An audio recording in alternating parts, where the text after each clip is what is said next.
ரிஷபராசிக்கார அன்பர்களே, இந்த ரிஷபராசினுடைய வாழ்க்கையில எவ்வளவோ கஷ்டங்கள் இருக்கதாங்க செய்யுது. ஆனா அந்த கஷ்டத்தை எல்லாத்தையுமே பெருசா எடுத்துக்காம வாழ்க்கையில ஒரு நாளாவது நம்ம ஜெயிச்சிட மாட்டோமா, நம்ம வாழ்க்கையில நமக்கான முன்னேற்றங்கள் என்பது கிடைத்து விடாதா அப்படின்றதுக்காக ஒவ்வொரு நாளும் போராடக்கூடிய நபர்கள் தான் இந்த ரிஷபராசிக்காரர்கள். ரிஷபராசினுடைய வாழ்க்கையில இவர்கள் யார் மேலாவது அன்பு தெரியாம காமிச்சிட்டா கூட அவர்கள் இவர்களை எந்த அளவுக்கு பயன்படுத்தி கொள்ள முடியுமோ பயன்படுத்தி கொள்ளதான் பார்ப்பாங்க. அதாவது எப்படின்னா, இந்த ரிஷபராசிக்காரர்கள் ஒருத்தங்க மேல அன்பு காமிச்சாங்கப்பா அப்படின்னு இருக்கும்போது அந்த நேரத்துல இருந்து இவர்களுடைய வாழ்க்கையில புரியுதுங்களா, அந்த நேரத்துல இருந்து வாழ்க்கையில எந்த அளவுக்கு எத்தனை நாள் வரைக்கும் இவர்களை பயன்படுத்தி கொள்ள முடியும் என்பதை பார்ப்பாங்க. இவங்க கிட்ட என்ன தேவை இருக்கு, இவங்க நம்ம இந்த விஷயத்துக்கெல்லாம் பயன்படுத்திக்கலாம் அப்படின்றத புரிஞ்சுக்கிட்டு இந்த ரிஷபராசிக்காரர்களை வாழ்க்கையில பயன்படுத்திக்கிட்டே தான் இருப்பாங்க. இவர்கள் மற்றவர்களுக்கு என்னைக்குமே கெடுதலை செஞ்சது கிடையாது, இன்னைய நாள் கேட்டிருக்காலும். ஆனா இந்த ரிஷபராசிக்காரர்கள் மற்றவங்களுக்கு நல்லது செய்யறதுனாலேயே மற்றவங்களுக்கு இவர்கள் மேல மரியாதைன்றது கிடையாது. இவர்களை எந்த அளவுக்கு யூஸ் பண்ணிக்க முடியும்ன்ற எண்ணம் மட்டுமே தான் இருந்துகிட்டாங்க.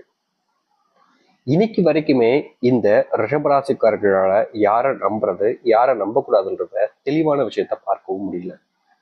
இவர்களுடைய வாழ்க்கையில இவர்களுடைய சொல் புத்தி அப்படின்ற ஒரு விஷயம் இருக்கு. அதாவது தன்னுடைய மனசுக்கு பட்டதை செய்யணும், தன்னுடைய வாழ்க்கையில இதை செஞ்சா சரிப்பட்டு வரும் அப்படின்றது. ஆனா அந்த சில விஷயங்களை இவர்கள் பண்ணாம தவிர்க்க தான் செய்றாங்க.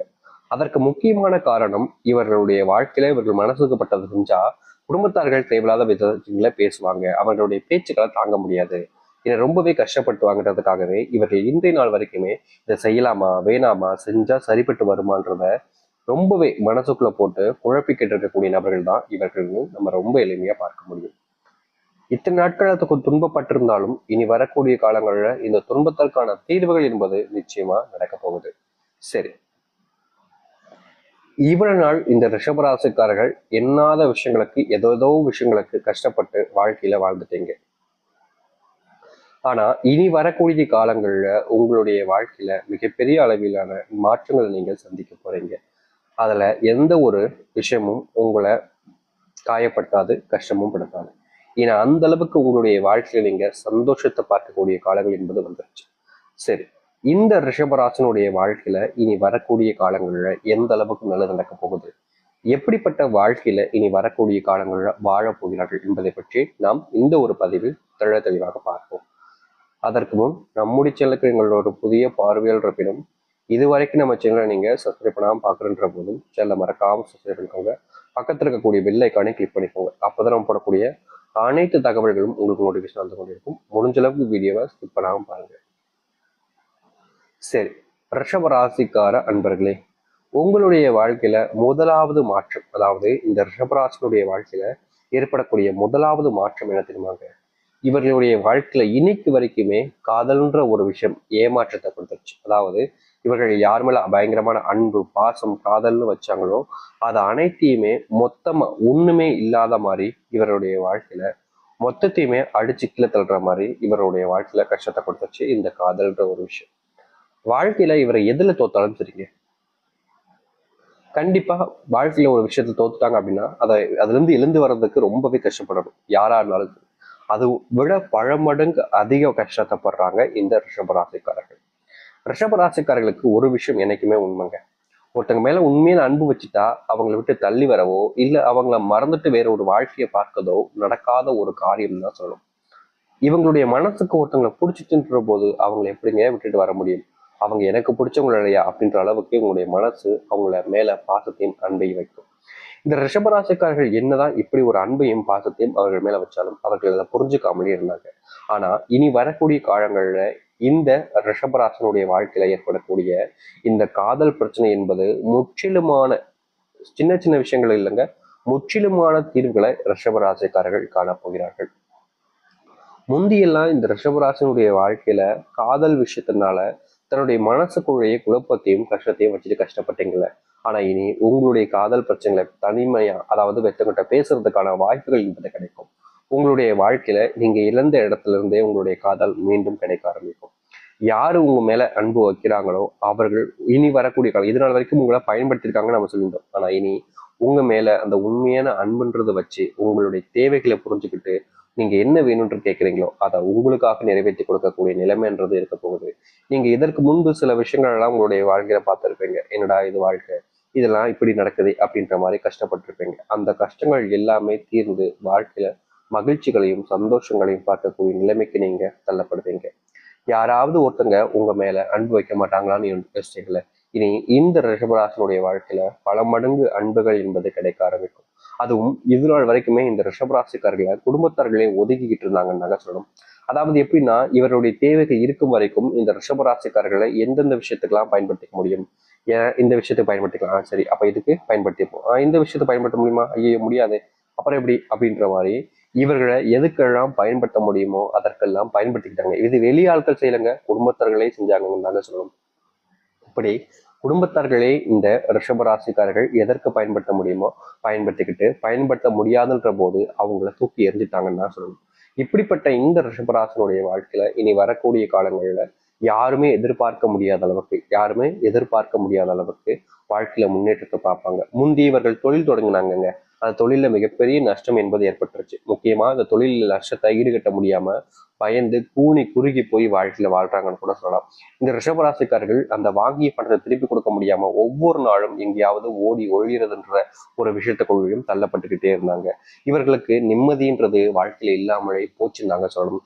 ஏன்னா தன்னுடைய வாழ்க்கை ஒருத்தங்க கிட்ட பணம் வாங்கிட்டோம் சரிங்களா, அதை கொடுக்கணுன்றது ரொம்ப முக்கியமான ஒரு விஷயம். ஆனா அதை கொடுக்க முடியல அப்படின்ற போது அவங்க தேடி தேடி அந்த பணத்துக்காக வராங்கன்ற போது இவர்களால் என்னங்க பண்ண முடியும். இருந்தா பணத்தை கொடுத்துருவாருங்க. ரிஷபராசிக்காரங்கள்ன்றது எனக்குமே யாரையும் ஏமாத்தணும்ன்ற எண்ணம் இவர்களுக்கு வந்ததே கிடையாது. இருந்தா கொடுத்துருவாரு. ஆனா இருக்கணும்ல, அதுதானே முக்கியமான ஒரு விஷயம். தன்னுடைய குடும்பத்தையும் பார்த்துக்கணும், உங்களுடைய கடன் பிரச்சனையும் பார்த்துக்கணுன்ற போது அவரிடம் பணம் இல்லாமல் தவிப்புன்றது அது அவர்களுக்கு மட்டும்தாங்க புரியும். நிறைய பேர் சொல்லுவாங்க, இவனுக்கு என்னப்பா இவனுக்கு கொடுத்து வச்ச வாழ்க்கை அப்படின்னு இந்த ரிஷபராசிக்காரர்களை சொல்லுவாங்க. ஆனா ஒரு ரிஷபராசனுடைய வாழ்க்கையில உள்ள வந்ததுக்கு அப்புறமா தான் எல்லோருக்குமே புரியும் இவருடைய வாழ்க்கை இந்த அளவுக்கு கொடுமையானதாக இருக்கா, இப்படிப்பட்ட கொடுமையில தான் வாழ்ந்துகிட்டு இருக்கானா அப்படின்ற மாதிரி. இப்படிப்பட்ட விஷயங்கள் இருக்கக்கூடிய ரிஷபராசிக்காரர்களுக்கு இனி மாற்றத்தை வாழ்க்கையில பார்க்க ஆரம்பிப்பாங்க. சாமி, நான் ரொம்ப வருஷமா கடினமா உழைச்சு கஷ்டப்பட்டுக்கிட்டு இருக்கேன், என்னைய வேலையை விட்டு தூக்கிடுவாங்கன்ற போல நினைப்பு என்னுடைய மனசுல வந்துகிட்டே இருக்கு. எவ்வளவுதான் கஷ்டப்பட்டு உழைச்சாலும் என் மேல இருக்கக்கூடிய அந்த எண்ணங்கள் மதிப்புன்றது மாறவே மாட்டேங்குது சாமி. அவங்களுக்கு என்ன செஞ்சா என்னுடைய பிடிக்கும், என்ன செஞ்சா நான் எப்படி என்னுடைய வேலையை தக்க வச்சுக்க முடியுன்ற ஒரு பயத்துக்குள்ளேயே வாழ்ந்துகிட்டு இருக்காங்கன்னு தான் சொல்லணும் இந்த ரிஷபராசிக்காரர்கள். இனி உங்களுடைய வாழ்க்கையில இந்த பயம் என்பது இருக்க தேவையில்லைங்க. நீங்க எதிர்பார்த்த மாதிரி, நீங்க நினைச்ச மாதிரி, நீங்க ஆசைப்படுற மாதிரி உங்களுடைய வாழ்க்கையில அந்த ஒரு இடத்துல கிடைக்கக்கூடிய அந்த சந்தோஷமும் சரி மகிழ்ச்சியும் சரி உங்களுக்கு கிடைக்கக்கூடியதாக இருக்கும். அதாவது உங்களுடைய வேலைன்றது பர்மனெண்ட் போகுது. நீங்க எதிர்பார்த்த இடத்துல வேலை கிடைக்க போகுது. உங்களுடைய வேலையில பதவி உயர்வு இருக்க போகுது. ரிஷபராசினுடைய பல நாள் ஆசை சம்பள உயர்வுன்றது அதுவும் இனி வரக்கூடிய காலங்களில் கிடைக்கும், கட்டாயமாக கிடைக்கும். உங்களுடைய வாழ்க்கையில எதிரிகள் யாராவது உங்களுடைய வேலை செய்யக்கூடிய இடங்கள்லையோ இல்லை தொழில் செய்யக்கூடிய இடங்கள்ல இருக்காங்கன்னா அவர்கள் தோற்பதை நீங்க காண்பீங்க. இதற்கு முன்பு உங்களை தோக்கடிக்கிறதுக்கு பல துரோகங்களை அவங்க பண்ணியிருப்பாங்க. முக்கியமா சொல்லணும்னா நம்பிக்கை துரோகம். உங்க கூடயே நண்பனா இருந்திருப்பாங்க, நெருங்கிய நண்பனா இருந்திருப்பாங்க. ஆனா அவன் வாழ்க்கையில முன்னேறணுன்றதுக்காக, அவன் வாழ்க்கையில சந்தோஷமா இருக்கணுன்றதுக்காக உங்களை ஏமாத்திட்டு போயிருப்பாங்க. ஆனா அப்படிப்பட்ட ஏமாற்றத்தை தவிர்த்துட்டு உங்களுடைய வாழ்க்கையில் நீங்க முன்னேற்றத்தை இனி வரக்கூடிய காலங்களில் பார்க்க ஆரம்பிப்பீங்க. இந்த ரிஷபராசனுடைய வாழ்க்கையில மிகப்பெரிய தொல்லையாக இருந்த ஒரு விஷயம், தொல்லைன்னு சொல்ல முடியாது, கஷ்டமாக இருந்த ஒரு விஷயம்னா இந்த கடன், அது முழுவதுமாக தீர ஆரம்பிக்கும். உங்களுடைய வாழ்க்கையில இதுநாள் வரைக்கும் இந்த திருமணம் காதல்ன்ற ஒரு வாழ்க்கையில கஷ்டப்பட்டுக்கிட்டே இருந்தீங்க, அதற்கு தீர்வு கிடைக்கக்கூடிய விதமாக இருக்க போகுது. உங்களுடைய காதல்லையும் சரி திருமணத்திலும் சரி ஏற்பட்ட பிரச்சனைகளுக்கு சிக்கல்களுக்கு நீங்க பேச்சுவார்த்தையின் மூலியமாக ஆறுதலை காண முடியும். முக்கியமா உங்களுடைய திருமண வாழ்க்கையில நீங்க கல்யாணம் பண்ணி சில மாதங்கள் ஆகியிருந்தாலும் அந்த பிரிவினை என்பது ஏற்பட்டிருக்கும். அதற்கான தீர்வுகள் கிடைக்கக்கூடிய காலங்களாக இருக்கும். குழந்தை பாக்கியம் இல்லாமல் திருமணமாகியும் பல வருஷங்கள் ஆச்சு சாமி, 5 வருஷம் ஆச்சு, 10 வருஷம் ஆச்சு, குழந்தை இல்லைன்றது எனக்கு வருத்தத்தை கொடுக்கறத விட என்னுடைய மனைவிக்கு அதிகமான வருத்தத்தை கொடுக்கு சாமி. அவங்க கிட்ட கேட்கும்போது எனக்கு ஒரு மாதிரி இருக்குது, கஷ்டமா இருக்கு சாமி. மற்றவங்களாம் கேட்கும்போது இதற்கு தீர்வே கிடைக்காதா, நானும் போகாத கோவில் இல்லை, பார்க்காத டாக்டர் இல்லை, ஆனா மனசுல சந்தோஷம் கிடைக்க மாட்டேங்குது சாமி, குழந்தை கிடைக்குமா கிடைக்காதா அப்படின்னு மனசுக்குள்ள ஒவ்வொரு நாளும் கஷ்டப்பட்டவங்க தான் இந்த ரிஷபராசிக்காரர்கள். இனி வரக்கூடிய காலங்களில் இந்த குழந்தைய பாக்கியத்தை பெற்றுக்கொண்டு மகிழ்ச்சியாகவும் சந்தோஷமாகவும் நீங்க வாழ ஆரம்பிக்க முடியும். முந்தி நீங்க வாழ்க்கையில அனுபவிச்ச சந்தோஷங்கள் என்பது இல்லாம போயிருந்தாலும் இனி நிரந்தரமான சந்தோஷங்கள் என்பது உங்களுடைய வாழ்க்கையில கிடைக்க ஆரம்பிக்கும், உறுதியா கிடைக்குங்க. அதனால நீங்க எந்த ஒரு விஷயத்த நினைச்சுக்கிட்டோம் மனசை போட்டு குழப்பிக்கிட்டு மனசுக்குள்ள அது நடக்குமா இது நடக்குமான்னு வேதனைப்படாம இனி வரக்கூடிய காலங்கள்ல தைரியமா நீங்க இருக்க பாருங்க. ஏன்னா நீங்க ஆசைப்பட்ட விஷயம் நிறைவேறுவதோடு உங்களுடைய வாழ்க்கையில நீங்க இதெல்லாம் நடக்குமான்னு கனவுல நினைச்சுட்டு இருக்கக்கூடிய விஷயங்களும் கூட இனி வரக்கூடிய காலங்களில் நடக்க ஆரம்பிக்கும். உங்களுடைய வாழ்க்கையில துன்பங்கள் இல்லாத சந்தோஷங்கள் கிடைக்கக்கூடிய காலங்கள் தான் இனி இருக்க போகுது. அதனால எந்த ஒரு விஷயத்தை நினைச்சு யோசிச்சுக்கிட்டு பயந்துக்கிட்டு கவலைப்பட்டுக்கிட்டு வருத்தப்பட்டுக்கிட்டு இல்லாம இந்த ரிஷபராசிக்காரர்கள் தைரியமா வாழ்க்கையில முன்னேற பாருங்க. இந்த ரிஷபராசினுடைய வாழ்க்கையில முன்னேற்றத்துக்கான காலங்கள் தான் இது. நம்பிக்கையோடு காத்துங்கள், நல்லதே நடக்கும். நினைச்ச மாதிரி வாழ்க்கையை வாழ பாருங்க. சந்தோஷமா இருங்க, நிம்மதியா இருங்க. எல்லா விதத்திலையும் உங்களுடைய